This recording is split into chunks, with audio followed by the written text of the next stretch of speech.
Those of you who love music from the Doo-Wop era are in for a treat. Today, well, you're meeting William Morris, a lifelong Jacksonian who's made a significant mark in the insurance industry. But he's also penned a book about the music he loves and the incredible connections he's made because of it. And the title of the book, well, it says it all. This Magic Moment, My Journey of Faith, Friends, and the Father's Love.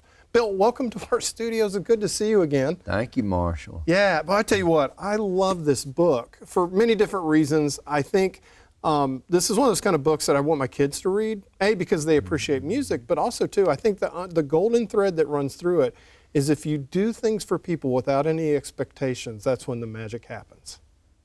Thank you. Yeah.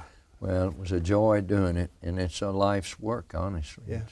Well, let's go ahead and start from the beginning. You're from Jackson. In fact, your family, one of the founding families here in Jackson, so you've been here a while. Yeah. And you grew up pretty much with a great family. You loved music. I mean, you had fun out in the country. It was a really an idyllic childhood. Greatly blessed. Something we don't deserve necessarily, to be born of a nice family, but I was graced with that. Well, you were graced with a dad, too, that said to you, you're going to pay for half your college.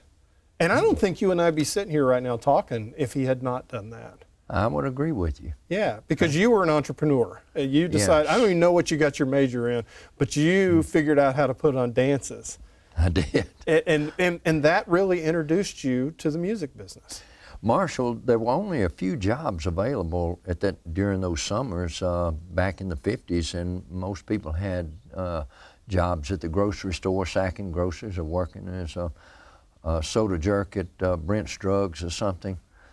I had to find something, and I didn't have a job at the time, so I saw some guy making money down at the National Guard Armory throwing a dance, and I thought, that looks like fun, and it looks profitable, and money coming out of all his pockets. Tell some of the musicians that you ended up booking, because some of them were names that we all know and love. Well, when you say booking, a lot of those dances I was able to do with no-name bands, so to speak, because I had the right night. I would always have it the night of the high school all-star football game. So there were thousands, thousands of people in town to see their favorite football player. So I had just the right thing. I had the right venue, which would either be the King Edward, sometime the National Guard Armory, or lastly the Heidelberg Hotel, which is, of course, no longer here. But I had two ballrooms there, the Victory Room, which held about 1,000, or maybe 1,500, and the Olympic Room, which held 2,000. So my last dance I threw, we had about 3,500 people in that thing. We took up money as fast as we could go until I didn't have the nerve to take up any more. It was only about 10 minutes left or something. I said, just come on in free. But that I was able to pay off my college loan that way. You got introduced to Rufus McKay at that point with the Red Tops. And he comes in a little bit later. We'll touch on his story too. But he really, I mean, there's so many Mississippians right now that when I say that name, they just get a smile on their face. Well, he was just very much a part of who we were. Yeah. Rufus, actually, I can recall being about the 7th, 8th, 9th grade, and going to my first dance, and again, it was down at the King Edward Hotel, and I'd get an invitation in the mail, and it would have a girl's name in there that I was supposed to escort, and my mother or my dad would, take me to pick her up, and she'd have a corsage and all that, and I still remember going in, and the first time seeing Rufus up on that stage, there he was. He was just magical, and his voice was so velvety. And he began to sing all those songs of that era. And then he started into his most famous song, Danny Boy.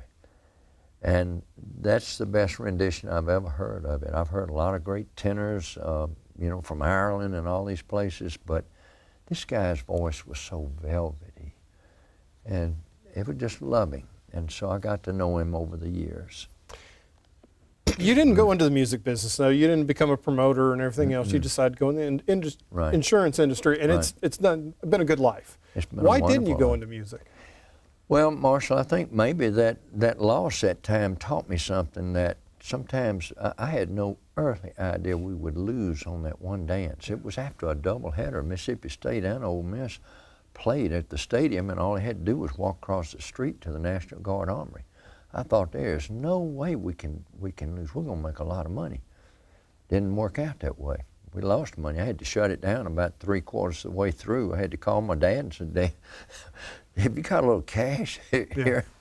So he brought it down, and I paid the band best I could, and the policemen and the other people, you know. But we had to cut it off. So I learned something from that, and I wanted a job that I felt like could be consistent. Also, my father was in that business, and his friends loved him. They loved him for who he was and for how they could trust him. I used to have people say, Bill, whatever your dad tells me to do, that's what I'm going to do. And I've been blessed to have people say that to me now over the years. Well, our journey today, I think, starts because of the industry. You were up in Washington for a meeting, and you popped into a little establishment, and there was a band called the Moonglows playing. And this is like 30 years from your early days, but this completely, you felt like a kid again, didn't you? Well, actually, I was with a classmate from Murrah High School. That's where I graduated in 1960. And Troy Mashburn was there, and he was a jet pilot flying people like Ronald Reagan and J.W. Marriott around. So I said, Troy, why don't we go down to Holgate's tonight and have dinner, and then step over next door. They've got a wonderful entertainment center, and the Moonglows are going to be playing. He said, Bill, that's great. Let's do it. So we did. I could not believe how good they sounded. I mean, they sounded exactly like their records, because the same lead singer, Bobby Lester, was there. Bobby, who was not healthy at that point. No, he was not. And I thought something was kind of crazy, because when I went up to the dressing room. See, this is the part I love, because you have never apparently met a stranger in your life, because not a normal person wouldn't have probably had the guts to do this. No, Troy stayed down there. As a manager, I said, I need to see these guys. He said, go on up the stairs. So I went up and punched the buzzer, and he said, who is it? I said, it's Bill Morris from Jackson, Mississippi. Like we're going to know that. Right. And they punched that buzzer, and I went in, and anyway, I just burst in there and said, guys, I love your music. I said, this is just like I heard it back in the 50s. Anyway, then Clyde McFadden's son was singing with them at that time. And Bobby was rehearsing with the guys, trying to get them ready for the next set. And so I went over and started singing with Clyde's son, Billy McFadden, and I ended up launching into a song by Shep and the Limelights, Daddy's Home. Well, other guys kind of perked up. They stopped their rehearsal and came over and gathered around and started. Anyway, they sang and they said, come on, baby, you got to do that song with us in the next show. You do the lead and we'll back you up. I said, I've never had a mic in my hands. I'm not about to do that. They said, no, man, you got to. Anyway, I thought they knew that I meant no. Yeah. And I thought I meant no too, but obviously. So we get downstairs, and then some guy comes out and announces I'm in the audience. And I thought, well, that was nice. I stood up just to wave, sit back there. The band wasn't hearing it. They started motioning me up. They moved over from one of the microphones and presented it. I got up and we knocked that song out. I actually forgot part of the song right back in the middle of it, and I just sang right through it, just made up some words, and then they kept going. Anyway, at the end of that, all these other singers started coming up to my table saying, now tell me what group you're normally with. I didn't know these singers were in there that night. These were other famous singers who had come to hear the Moonglows. Because the Moonglows were revered. But other singers were in awe of them. They're in the Rock and Roll Hall of Fame. Oh, they are phenomenal. But other groups that are in the Rock and Roll Hall of Fame did not like to follow them in a show because they knew how great they were. Anyway, we did that, and I knew that our Heavenly Father had done something that night that was out of the ordinary. And I asked, I said, what is this about? And I heard a silent voice say, it's about my glory, Bill. I'm going to reveal to you in due time what I mean. And so you've read the book. Well, I'm about to say, a few weeks later, the Clarion Ledger runs an article about Prentice Barnes. Right. Well, it was more than a few. It was a year later. It was a year, okay, almost, but anyway, when I looked at that and I saw this forlorn man on the front cover, yeah, I thought, oh my gosh. And then I heard the voice for the second time. And he just happened to sing for the Moonglows. Yeah, he was their bass singer, yeah. and he was disabled and yeah. living in Jackson. He had been in a train car collision a number of years before. I heard the voice for the second time. Now do you know why you sang with him? Now go take care of him. I called him, and I heard that voice, and I'd never heard a voice like that in my life. Hello. And I began to engage with him. He didn't want to talk to me at first. But finally, when I told him I sang with his group, yeah? And a friendship was started. And so we really became extremely close friends. I would have to say Prentice, I was one of his closest friends, probably top 2 or 3, and he would probably be the same for me if we look back on it. When they were inducting the Rock and Roll Hall of Fame at the Waldorf, they could have taken anybody. I was their special guest, and I went with Prentice, and they paid my way. They paid the hotel for 3 nights. I mean, a ticket to that thing is $2,500 if you're down in that section. Mm-hmm. So that, and I mean, just the whole bit, the airline ticket, the hotel at the Waldorf, it was really something. And you brought your camera with you. That's yeah, camera was. And you're a good photographer too, because I mean, all throughout the book, there's just wonderful photographs of everybody from, you know, you see Booker T, Whitney Houston, I mean, Fats Domino. And I've been privileged to be with almost all of those people at one time or another. You and well, and you and Prentice even on MPB sang together. Yeah, that was impromptu. We'd never rehearsed any of those songs, and we had no accompaniment. Thou shalt never love another. Thou shalt never love another. And stand by me all the while. Stand by me all the while. Take happiness with all the heartaches. Take happiness with all the heartache. And go through life wearing a smile. Go through life wearing a smile. Knew how happy we will be if we keep the 10 Commandments of love. The 10 Commandments of love. So, that is amazing, Bill. I didn't know I could sing, honestly, until Bobby Lester and them heard me, and then it started. I began to question, well, wonder why they asked me and all of that, but over the years, I received affirmation from a number of them. Yeah, and I love this story. I got to tell you this real quick, or get you to tell it real quick. When you won the Rock and Roll Hall of Fame, Prentice forgot his arm. Yes. For one thing, I was to pick him up at 5 for a 6 o'clock flight. Yeah. So I called him at 4. Well, he promptly went back to sleep. So I called before I leave the house and said, oh yeah, Brother Morris, I'm getting ready right now. I get over there. There's no light on up at his apartment, so I called again. Yeah, I see him peeping out the window. So we're way behind now, and I'm flying out to the airport. Remember, this is before 9/11, so as long as you got there in time to hop on the flight before it took off, that was fine. Yeah. Well, we get out there, and you know, and there was maybe 20 minutes to go before the flight left, and so we were just really hustling. He takes off. He had 2 prostheses. One was the hook that was functional, and the other was just a plastic arm, and that was what looked more aesthetically pleasing. So he changed that thing out real quick, and I wasn't paying much attention, but he threw it in the back of my car, in back seat. Well, that didn't work out so well when we got up there. I get this call. Well, Morris, you ain't seen that arm of mine, have you? I said, no. Prentice, what do you mean? He said, for the life of me, I can't find that thing. Did I put it in your suitcase? I said, well, no, I don't think so. I checked it out, but as I suspected, it was not in there. And so you had to help him get dressed. I had to help him get dressed, put that tuxedo on and all. And so you saved the day. Yeah.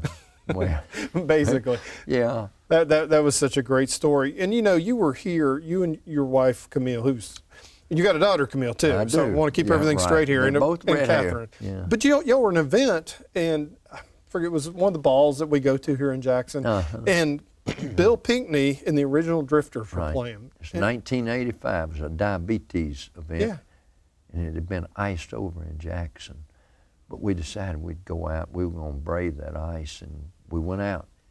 And I heard the Drifters. And I thought, well, maybe they'd gotten one of those imposter bands. Yeah. Because there's tons of them around that say the Drifters or whatever, Platters and things. I heard them. I said, that's the real deal. And it was. So I got acquainted with Bill at intermission again. I'd met him at Ole Miss in 1963 at a sorority formal. Anyway, I said, Bill, I want to tell you about Prentice Barnes and Moonglows. You know Prentice Barnes? I said, yeah, he's a really good friend of mine. He said, would you take him to see me? And would take me to see him? I said, well, why don't I just bring him to see you? And so I did. Next day, and when Bill saw Prentice, he saw Prentice walking with that limp and all in one arm, all messed up. Bill said, oh, Prentice, brother. He wrapped his big burly arms around Prentice, and I could tell it was all he could do to keep from crying. It was the same for me, because I saw a tender moment. Then I got to spend 3 hours with them in Bill's room while they talked about old times at the Apollo Theater, and when James Brown was just a fill-in act. And it was something. I mean, I said, and I could have kicked myself for not having a recorder with me. I said, if I ever get a chance again, I'm going to record it. And I did. You did. Yeah. You did. And that's what I love about this story so much, because here Prentice was completely broken. Mm-hmm. And he was. And just the chance of you calling him up, he was able to reconnect with people that he had known and kind of felt like he got a second lease. I think, honestly, and he told me this, and Marshall, I can't take credit for it, but he said, Brother Morris, he said, I'm pretty sure I would have been dead in a ditch somewhere if you hadn't come along. Wow. Yeah, and I'm pretty sure he's right. He was an alcoholic. He was broken emotionally, physically, financially, spiritually. In every way a man could be broken.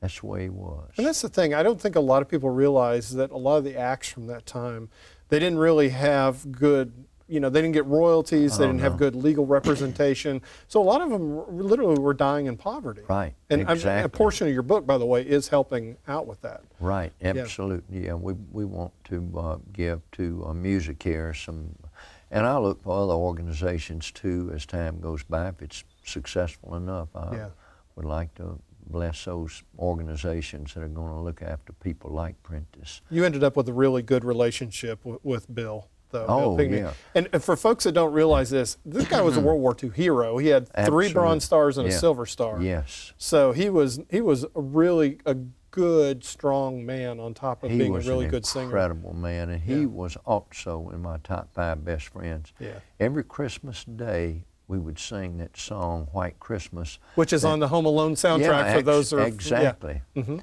And we'd sing that to each other, and he'd just be chuckling, oh, Bill, so good to hear you. And I'd hear all his grandchildren all in the background laughing and having fun. We were just close.